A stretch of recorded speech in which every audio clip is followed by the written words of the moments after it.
Welcome back to MSBS chemistry classes. Dear students, previous lecture में हमने reactivity series के बारे में पढ़ा था।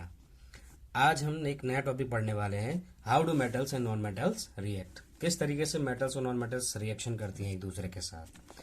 So let's start. देखिए होता क्या है कि रिएक्शन करने के लिए सबसे पहले आपको कुछ बेसिक कॉन्सेप्ट्स के बारे में पता होना चाहिए। जैसे फंडामेंटल्स ऑफ पीरियोडिक टेबल, अगर आपने वो वीडियो देखी हो तो उसमें आपको मैंने कई चीज़ें समझाई हैं, किस तरीके से कोई एक एलिमेंट दूसरे एलिमेंट को अप्रोच करता है और रिएक्शन दोनों के बीच में होती है। तो हम फॉर एन इंस्टेंस एक एग्जांपल के थ्रू इसको समझने की कोशिश करेंगे। ओके, और वो एग्जांपल आपका ए और बी कि एक एलिमेंट है, एक मॉलिक्यूल है जो ए और बी एलिमेंट्स अलग अलग एलिमेंट से मिलकर बना हुआ है, दो अलग एटम से। ए अलग एटम है, बी अलग एटम है। ओके, इन दोनों के बीच एनर्जी का कुछ ना कुछ डिफरेंस होगा। एनर्जी डिफरेंस मीन्स इलेक्ट्रोनेगेटिविटी का डिफरेंस कुछ ना कुछ होगा। इसका मतलब अगर हम मान के चलते हैं कि बी की जो एनर्जी डिफरेंस है वो ए से अगर ज़्यादा होगी, तो इस केस में इलेक्ट्रोनेगेटिविटी आप समझते हैं होता क्या है। इलेक्ट्रोनेगेटिविटी का मतलब होता है कि दो लोगों के बीच में जो इलेक्ट्रॉन पेयर शेयर होता है उसको कोई एक एलिमेंट ले जाता है।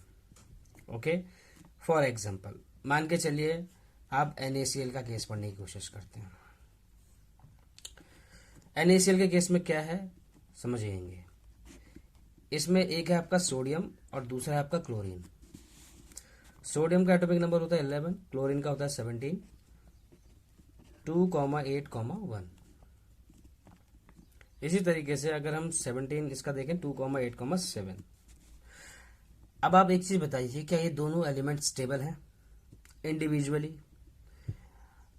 स्टेबिलिटी होने के लिए आपको बताया गया है कि या तो ऑक्टेट पूरा होना चाहिए या उसका डुप्लेट आपका कंप्लीट होना चाहिए। ओके, ये कंडीशन मैंने आपको बता रखी है स्टेबिलिटी की। कोई की भी चीज का स्टेबल कहलाता है।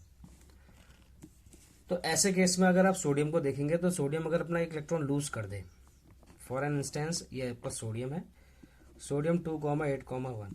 यदि ऐसा हो कि सोडियम अपना एक इलेक्ट्रॉन को लूज कर दे, प्लस इलेक्ट्रॉन लूज कर दिया है, तो इसके ऊपर एक इलेक्ट्रॉन की कमी आ जाएगी, that is sodium positive. Means इसमें से एक इलेक्ट्रॉन जा चुका है तो इसका अंदर ये इलेक्ट्रॉन गया, तो अब इसका इलेक्ट्रॉनिक कन्फिगरेशन 2,8 हो गया। इसी तरह से अगर हम क्लोरीन की बात देखते हैं तो क्लोरीन में देखिए कैसा है। हम जानते हैं क्लोरीन जो होगा वो क्या करेगा, एक इलेक्ट्रॉन को एक्सेप्ट करने की कोशिश करेगा, क्योंकि 2,8,7 है। अगर वो एक इलेक्ट्रॉन एक्सेप्ट करेगा तो अब ये Cl एक इलेक्ट्रॉन एक्स्ट्रा ले लिया तो एक इलेक्ट्रॉन एक नेगेटिव चार्ज, और इसका जो इलेक्ट्रॉनिक कन्फिगरेशन होगा वो 7 से एक इलेक्ट्रॉन एक्सेप्ट करने की वजह से क्या हो जाएगा, 8 हो जाएगा। इसके भी आउटर मोस्ट में इलेक्ट्रॉन कंप्लीट है, इसके भी आउटर मोस्ट में इलेक्ट्रॉन कंप्लीट है। इसका मतलब अब ये दोनों क्या है, स्टेबल है। ऐसी कंडीशन कब आ सकती है, जब सोडियम का एक इलेक्ट्रॉन जो सोडियम ने रिलीज किया था, क्लोरीन उस इलेक्ट्रॉन को क्या कर ले, एक्सेप्ट कर ले। कंडीशन तब की हो सकती है। और ऐसा तभी होता है जब दो लोगों के मध्य, दो एटम्स के बीच में क्या होता है, डिफरेंस होता है इलेक्ट्रोनेगेटिविटी का। तो सोडियम का अगर हम देखेंगे इलेक्ट्रॉनिक कन्फिगरेशन तो उसके हिसाब से सोडियम का आउटर मोस्ट में एक इलेक्ट्रॉन होता है और क्लोरीन का आउटर मोस्ट में 1 2 3 4 5 6 एंड 7 इलेक्ट्रॉन्स होते हैं।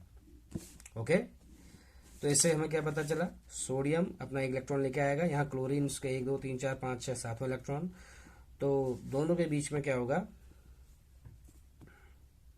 एक बॉन्डिंग होनी चाहिए जिसकी वजह से क्लोरीन क्या करेगा, इसके इलेक्ट्रॉन को अपनी ओर अट्रैक्ट कर लेगा। और जब ऐसी कंडीशन होगी तो हम क्या बोल सकते हैं, सोडियम पॉजिटिव में कन्वर्ट हो जाएगा, क्लोरीन नेगेटिव में कन्वर्ट हो जाएगा। ऐसा क्यों हुआ, क्योंकि क्लोरीन ने जो है अपनी मोर इलेक्ट्रोनेगेटिविटी के कारण सोडियम के इलेक्ट्रॉन्स को अपनी ओर को क्या कर लिया है, अट्रैक्ट कर लिया है। तो इसलिए सोडियम क्या पॉजिटिव में कन्वर्ट हो गया, क्लोरीन नेगेटिव में कन्वर्ट हो गया। इसमें दो आयंस का फॉर्मेशन हुआ है। अगर आप ध्यान से देखें तो इन्हें हम आयंस कहते हैं। क्या बोला जाता है, आयंस। वो आयन जिसके ऊपर पॉजिटिव चार्ज कैरी होता है उसको हम बोलते हैं कैटायन, और वो आयन जिसके ऊपर नेगेटिव चार्ज होता है वो होता है एनायन। ओके, और इन दोनों अपोजिट चार्जेस, ये दोनों चार्जेस कैसे होते हैं, अपोजिट चार्जेस होते हैं। इन दोनों अपोजिट चार्जेस के बीच में यदि अगर आप फोर्स ऑफ अट्रैक्शन की बात करेंगे, जो तो फोर्सेस लगते हैं वो होते हैं आपके electrostatic forces of attraction, electrostatic forces of attraction. और ये फोर्सेस बहुत स्ट्रॉन्ग फोर्सेस होते हैं। इसीलिए ये कंपाउंड्स और ऐसे प्रकार के जो फोर्सेस जिनमें पाए जाते हैं और इनसे बनने वाले जो बॉन्ड्स होते हैं उनको हम आयनिक बॉन्ड कहते हैं। तो इनके बीच में कौन सा बॉन्ड का फॉर्मेशन होता है? आयनिक बॉन्ड का फॉर्मेशन। इसका मतलब हम कह सकते हैं जितने भी आपके आयनिक कंपाउंड्स होते हैं उनमें इलेक्ट्रोस्टैटिक फोर्सेस ऑफ अट्रैक्शन होता है, जो कि स्ट्रॉन्ग फोर्स ऑफ अट्रैक्शन होता है, जिस वजह से वो आयनिक कंपाउंड कैसे होते हैं? हार्ड होते हैं। ओके, नेचर में हार्ड होते हैं। इसकी प्रॉपर्टी भी अभी हम पढ़ेंगे थोड़ी देर में। पहले हम कुछ एग्जाम्पल दूसरा वाला ले लेते हैं, उससे समझते हैं। अभी आपने सोडियम क्लोराइड का एग्जाम्पल लिया था, एग्जाम्पल फर्स्ट। अब दूसरा एग्जाम्पल लेते हैं मैग्नीशियम क्लोराइड का। चलिए इसको बनाने की कोशिश करते हैं। मैग्नीशियम क्लोराइड में किस तरीके से इलेक्ट्रॉन्स का ट्रांसफर होगा। आप देख सकते हैं इसमें मैग्नीशियम का होता है 12, तो ये हो जाएगा 2,8,2। तो मैग्नीशियम को क्या हम इस तरीके से इंडिकेट कर सकते हैं? बिल्कुल सही। क्लोरीन का होता है 17, तो हम इसको लिख सकते हैं 2,8,7। तो क्लोरीन को 1 2 3 4 5 6 7 इस तरीके से लिख सकते हैं। हम जानते हैं 2 क्लोरीन है, 1 मैग्नीशियम है। ये आपका एक मैग्नीशियम के 2 इलेक्ट्रॉन्स हो गए और 2 क्लोरीन इस तरीके से हम बना लेते हैं। 1 2 3 4 5 6 और 1 7, 1 2 3 4 5 6 और 1 7। एक इलेक्ट्रॉन ये क्लोरीन ले जाएगा और एक इलेक्ट्रॉन ये वाला क्लोरीन ले जाएगा, क्योंकि क्लोरीन जो होगा मैग्नीशियम से ज्यादा इलेक्ट्रोनेगेटिव होगा, जिस वजह से क्या होगा कि मैग्नीशियम के ऊपर 2 पॉजिटिव आयंस की कमी आ जाएगी, जिसकी वजह से Mg2 पॉजिटिव में कन्वर्ट हो जाएगा और आपके 2 ऐसे क्लोराइड नेगेटिव आयंस जो होंगे वो बाहर निकल आएंगे। ये आपका क्या है? मैग्नीशियम आयन, मैग्नीशियम कैटाइन बोल सकते हैं इसको, और आपका क्लोराइड आयन मीन्स एनायन होता है। ओके, तो ये बातें आपको समझ में आ गई हैं कि 2 अपोजिटली चार्जेस के बीच में जब इंटरेक्शन लगता है तो उसको इलेक्ट्रोस्टैटिक फोर्स ऑफ अट्रैक्शन बोलते हैं। ऐसे प्रकार के कंपाउंड्स को आयनिक कंपाउंड्स भी बोलते हैं या इलेक्ट्रोवैलेंट कंपाउंड्स भी कहा जाता है। इन कंपाउंड्स में जो बॉन्ड्स बनते हैं उनको आयनिक बॉन्ड भी बोला जाता है, या इसका दूसरा नाम और होता है जिसको हम बोलते हैं इलेक्ट्रोवैलेंट बॉन्ड कहा जाता है। तो इतनी बातें आपको समझ में आ गई हैं कि आयनिक कंपाउंड्स में क्या होता है। अगर आप गौर से देखें तो मैग्नीशियम आपका क्या है? मेटल है। चाहे आप सोडियम क्लोराइड का एग्जांपल लें, चाहे मैग्नीशियम क्लोराइड का आप एग्जांपल लें, दोनों केसेस में आपको क्या देखने को मिलेगा? जो आपका मैग्नीशियम या सोडियम है वो क्या है? मेटल, और जो क्लोरीन होगा आपका वो क्या कहलाएगा? नॉन मेटल कहलाएगा। आप यहाँ पे देख सकते हैं कि मेटल से इलेक्ट्रॉन का ट्रांसफरेंस नॉन मेटल की ओर को हुआ है। इसका मतलब यहाँ पर होता क्या है? मेटल से नॉन मेटल की ओर को क्या होता है? Transfer of electron. जब ऐसा होता है तभी मेटल और नॉन मेटल के बीच में क्या होती है? रिएक्शन कैरी आउट होती है। इससे हमें ये कंक्लूजन निकालने को मिला कि जितने भी आपके मेटल से नॉन मेटल को जब इलेक्ट्रॉन्स दे रहा होगा तो इलेक्ट्रॉन का ट्रांसफर होगा, और ऐसे इलेक्ट्रॉन के ट्रांसफर में जो कंपाउंड्स कहलाएंगे उनको हम कहेंगे आयनिक कंपाउंड्स कहेंगे। और इन्हीं आयनिक कंपाउंड्स में जो बॉन्ड्स पाए जाते हैं उन्हें हम क्या कहेंगे? Ionic bond. इसका दूसरा नाम आपको अभी बताया मैंने, क्या कहलाएगा? Electrovalent bond.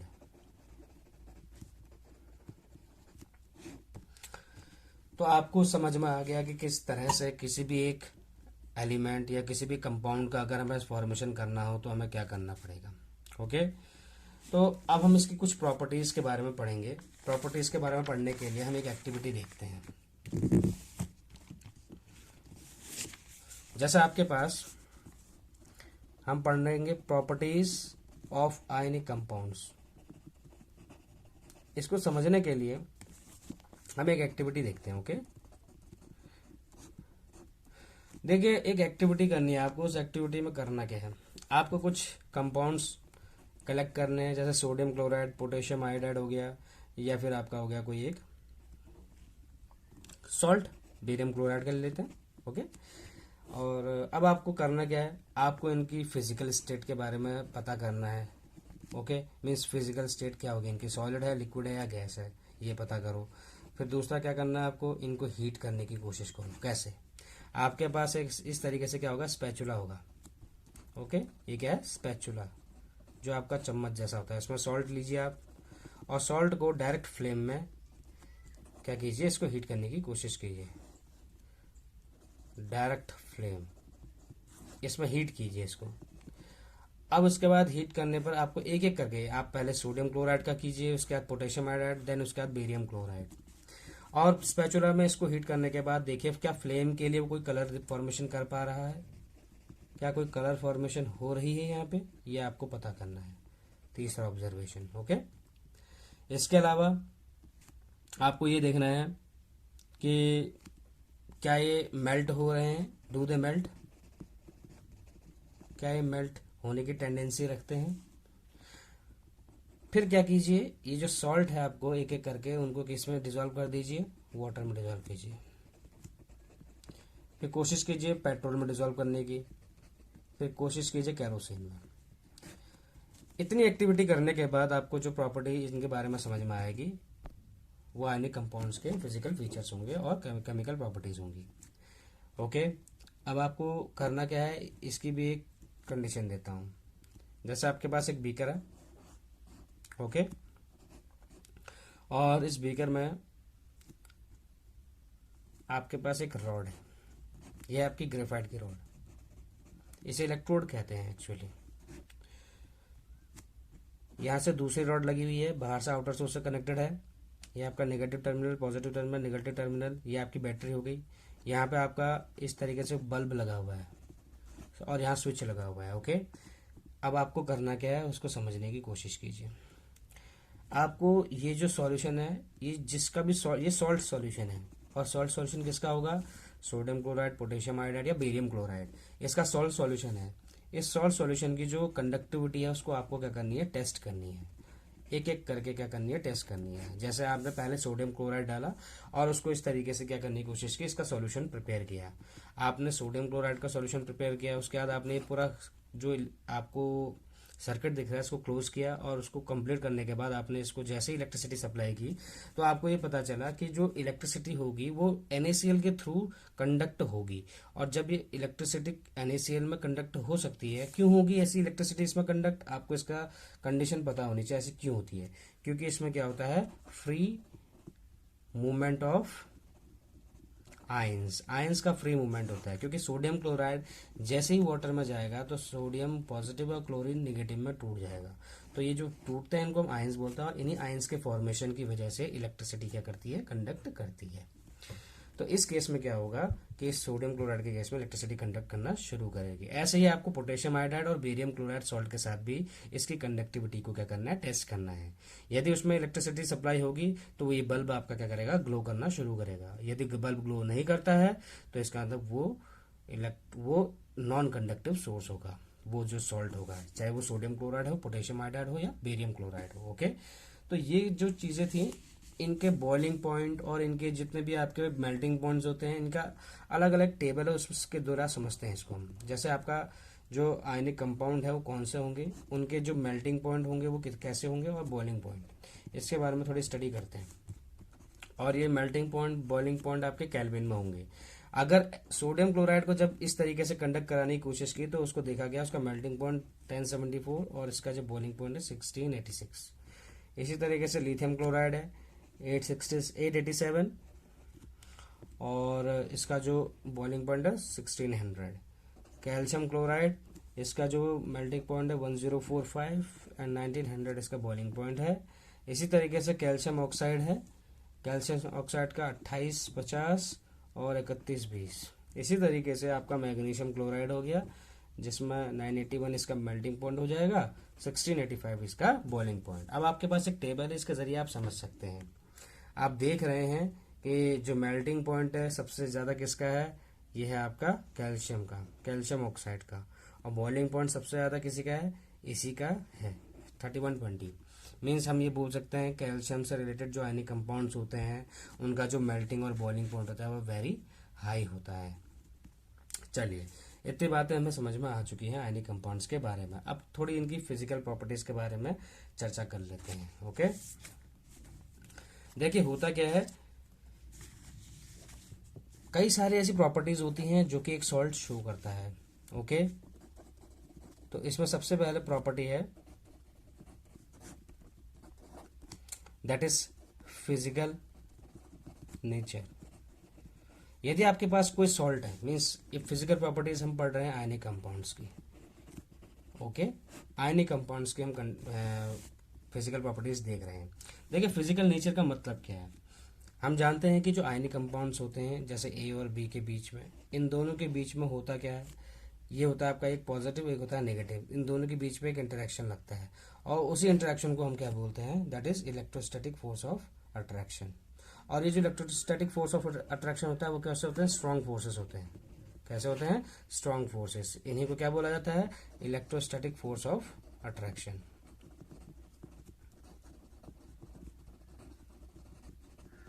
क्योंकि अब आप जान गए हैं कि इलेक्ट्रोस्टैटिक फोर्स ऑफ अट्रैक्शन है, तो हम कह सकते हैं कि दीज आर स्ट्रॉन्ग। जाहिर सी बात है, ये स्ट्रांग होंगे तो इन दोनों के बीच का जो बॉन्ड स्ट्रांग होगा। और हम जानते हैं जब दो एटम्स के बीच बॉन्ड स्ट्रांग होता है तो वो कौन सा स्टेट ऑफ मैटर में एग्जिस्ट करता है? That is solid. तो हम ये कह सकते हैं कि फिजिकल स्टेट इसकी कैसी है? सॉलिड। और सॉलिड होने का कारण क्या है? बिकॉज ऑफ स्ट्रांग फोर्सेस की वजह से। ओके, ये सॉलिड होते हैं और नेचर में कैसे होते हैं? ब्रिटल होते हैं। इसका मतलब ये कांच की तरह टुकड़ों टुकड़ों में बिखर जाएगा अगर कुछ दूरी से इसको गिराया जाए तो। ओके, इसके अलावा टूट जाता है छूते ही। जैसे इनके सॉल्ट्स होते हैं, इनको भी छुआ जाए तो इनको टूट जाते हैं बहुत जल्दी, तो इनमें वो स्टेबिलिटी रह नहीं पाती है। तो दूसरा इसका जो नेचर है, हम पढ़ते हैं मेल्टिंग एंड बॉइलिंग पॉइंट के बारे में।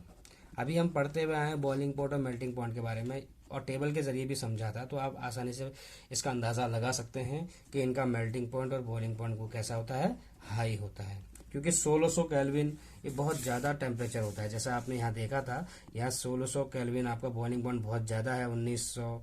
ये तो सभी के जो टेम्परेचर्स हैं मेल्टिंग पॉइंट और बॉइलिंग पॉइंट, वो क्या है? हाई है। तो इससे अंदाजा हम लगा सकते हैं कि जो आयनिक कंपाउंड्स होते हैं वो कैसे होते हैं? हाई मेल्टिंग पॉइंट अटेन करने वाले कंपाउंड्स होते हैं। एक्चुअली ऐसा होता क्यों है? अगर कोई आपसे क्वेश्चन पूछता है तो आपको क्या जवाब होना चाहिए? क्योंकि एक कंसिडरेबल अमाउंट ऑफ एनर्जी जो चाहिए होती है, ठीक है ना, इन बॉन्ड्स को तोड़ने के लिए। जैसे मान के चलिए आपके पास ए और बी कंपाउंड्स है और इन दोनों के बीच में एक स्ट्रांग फोर्स ऑफ अट्रैक्शन लगा हुआ है, ठीक है ना, स्ट्रांग फोर्सेस लगे हुए हैं। तो स्ट्रांग फोर्सेस को ओवरकम अगर आपको करना है, इसका मतलब इन दोनों के बीच के बॉन्ड को अगर आपको क्या करना हो? वीक करना है, तो इसके लिए आपको क्या करना पड़ेगा? आपको उतनी अमाउंट की एनर्जी चाहिए होगी। That considerable amount of energy you will be required. Okay, considerable amount of energy, इतनी अमाउंट की एनर्जी तो आपको चाहिए ही चाहिए जिससे कि दोनों के बीच का बॉन्ड टूट जाए। तो इसका मतलब ये आसानी से इसका मेल्टिंग पॉइंट लो टेम्परेचर में आसानी से इनके बॉन्ड्स नहीं टूटते हैं, इसीलिए इनको टेम्परेचर ज़्यादा देना पड़ता है। जब टेम्परेचर ज़्यादा देंगे तो इनका बॉइलिंग पॉइंट या मेल्टिंग पॉइंट अपने आप हाई हो जाएगा। ओके, तीसरी जो इसकी प्रॉपर्टी है वह सॉल्युबिलिटी की। देखिए, सॉल्युबिलिटी को समझने के लिए आपको मैंने बहुत अच्छे से उसको समझाया हुआ है। सॉल्युबिलिटी होती क्या है? एक्चुअली कई एक सॉल्यूशन आपके पास ए है और उसमें बी घोलने की कोशिश की जा रही है। बी और ए के पार्टिकल्स जब इक्वल हो जाएंगे सॉल्यूशन में, तो उस पर्टिकुलर सॉल्यूट की उस लिक्विड में सॉल्युबिलिटी कहलाएगी वो प्रॉपर्टी। ओके, तो अब होगा क्या? ये जो सॉल्युबिलिटी है इसको करने की कोशिश की हमने कि पहले हम इसको किस में सॉल्युबल करने की कोशिश करते हैं? वाटर। तो वाटर में देखा गया कि वो क्या है? सॉल्युबल है। लेकिन अगर इसको हम इन सॉल्वेंट्स में डालने की कोशिश करें, इन सॉल्वेंट, तो ये क्या होता है? इनसॉल्युबल होता है। अब सॉल्वेंट का मतलब क्या? जैसे आपने इसको किस में डालने की कोशिश की? कैरोसिन ऑयल या पेट्रोल में डालने की कोशिश की, तो इसमें जब आप डिजोल्व करने की कोशिश करोगे तो ये सॉल्युबल नहीं होगा। इससे हमें पता चल जाएगा कि ये सॉल्वेंट में इनसॉल्युबल होता है, but it is soluble in water. Okay, चौथा इसकी जो प्रॉपर्टी होती है वो होती है कंडक्टिविटी। देखिए, कंडक्टिविटी समझने के लिए आपको समझना पड़ेगा कि इलेक्ट्रिसिटी का फ्लो कैसे होता है। आप जानते हैं कि अगर आपके पास कोई इस तरीके का सेटअप है और इस सेटअप में आपने आउटर सोर्स कनेक्ट किया है, ओके, पॉजिटिव नेगेटिव टर्मिनल इस तरीके से बैटरी कनेक्ट कर दिया, एक सेल कनेक्ट किया है, पॉजिटिव नेगेटिव टर्मिनल, यहाँ से इलेक्ट्रॉन का मूवमेंट होगा तो करंट का मूवमेंट उसके just opposite, that is A terminal to B terminal movement होगा करंट का। ओके, अब इलेक्ट्रॉन का जो मूवमेंट होगा वो इधर की तरफ को होगा, लेकिन स्टार्टिंग में जब आप इसको सोर्स नहीं देंगे तो उस वक्त क्या होगा? इलेक्ट्रॉन्स के जो डायरेक्शन होंगे वो कैसा होगा? रैंडम मूवमेंट होगा। तो सॉलिड स्टेट में इलेक्ट्रॉन्स तो होते हैं लेकिन उनका मूवमेंट कैसा होता है? रैंडम होता है। तो जैसे ही हम आउटर सोर्स कनेक्ट करते हैं तो ये रैंडम मूवमेंट किस में अरेंज हो जाता है? लीनियर अरेंजमेंट इनका हो जाता है। जब लीनियर अरेंजमेंट जब होने लगता है तो इस कंडीशन में क्या होता है? ये जो इलेक्ट्रॉन्स होते हैं वो क्या करने लगते हैं? एक यूनिफॉर्म डायरेक्शन शो करते हैं, जिस वजह से एक इलेक्ट्रॉन दूसरे इलेक्ट्रॉन की एनर्जी को क्या करता है? आगे को ट्रांसफर करता है, और जिस वजह से सर्किट कंप्लीट होता है। और सर्किट कंप्लीट होने के बाद क्या होती है? वहां पर इलेक्ट्रिसिटी फ्लो करने लगती है और वो सॉल्यूशन कंडक्टिविटी शो करता है। सॉलिड स्टेट्स में एक्चुअली होता क्या है? देखिए, ऐसे चार्ज के जो पार्टिकल्स हैं वो क्या कर रहे हैं, मूव कर रहे हैं। जैसे आपके पास ये तो सॉलिड स्टेट में बताया आपको, जैसे मेटल्स के केस में बताया है, मेटल्स के केस में आपके इलेक्ट्रॉन्स होते हैं जिनका फ्री मूवमेंट होता है तो इलेक्ट्रिसिटी फ्लो करती है, मीन्स वो चीज़ कंडक्टिव कहलाता है। यदि आप अगर बात करते हैं किसी सॉल्यूशन की, तो सॉल्यूशन में क्या होगा, आपके पास सपोज इसमें सिर्फ सॉल्ट रखा हुआ है, प्योर सॉल्ट रखा हुआ है और कुछ नहीं है, अगर आप इसमें इलेक्ट्रिसिटी कंडक्ट कराने की कोशिश करेंगे तो ये it will not conduct electricity. ऐसा क्यों होगा, डू नॉट कंडक्ट इलेक्ट्रिसिटी, ये इलेक्ट्रिसिटी कंडक्ट नहीं कर सकेगा। ऐसा क्यों, क्योंकि हम जानते हैं कि सॉलिड स्टेट में जो होते हैं वो आयंस का जो मूवमेंट होता है वो हो नहीं सकता, आयंस कैन नॉट मूव।